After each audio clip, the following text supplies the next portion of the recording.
Now, at the end of this month, the government will save close to 600 million shillings, money that has been paying salaries of 12,000 ghost workers.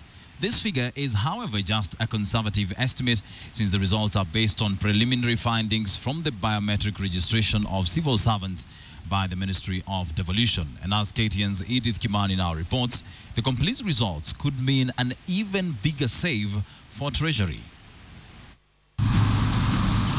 When the Ministry of Devolution and Planning embarked on the biometric registration of civil servants, the plan was to get rid of ghost workers. This is a joint...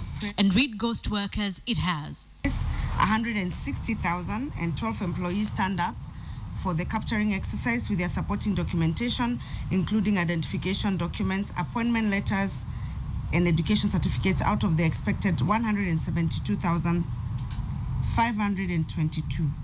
This leaves a total of 12,510 employees on the IPPD system not accounted for. These 12,000 unaccounted for workers were earning an average of 50,000 shillings a month, according to the ministry. This means that this month, the government could have an additional 600 million shillings in its kitty. The findings may have surprised even the government.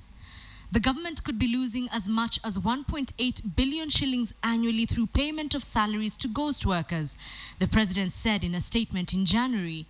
But going by the preliminary findings from the Devolution Ministry, the government could be losing close to 7.2 billion shillings a year, 6 billion shillings more than the president had estimated. As a way forward, the Intergovernmental Steering Committee has deliberated and agreed on the following. Directed the two levels of government to stop the salaries of the 12,510 employees who have failed to show up for the exercise with immediate effect. Although the findings are preliminary, observers think the civil servants audit could lower, albeit marginally, the country's wage bill, which currently takes up 53% of the country's national budget. Edith Kimani, KTN. Let's now talk about that incident that sparked national debate. Scores of people today took to the streets of Nairobi to protest the recent cases of violent stripping of women by touts. It was dubbed My Dress, My Choice, and the protest was organized by a group called Kilimani Women. It was supported by several women leaders. Now, in a twist of events, a separate group held a protest asking women to dress decently. KTN's Sharon Momanyi now tells us more. In big numbers, they came, showed off, and conquered the notion that women in Kenya cannot dress as they please and feel safe. At least that was the motive of the My Dress, My Choice protest that started in Uhuru Park today. We demand a sitting with the relevant stakeholders to address issues that are urgent and require urgent action with regards to violence against women. We feel very passionate about it, and we feel there are other avenues of addressing the issue than stripping somebody in public and humiliating them. They then took to the streets, marching along Kenyatta Avenue through to the Embasava bus stop off Tomboya Street, the eye of the storm. The protests follow the violent stripping by touts of a woman in Nairobi. The touts claimed that the woman was indecently dressed, and the bus operators were on the receiving end of all the heat.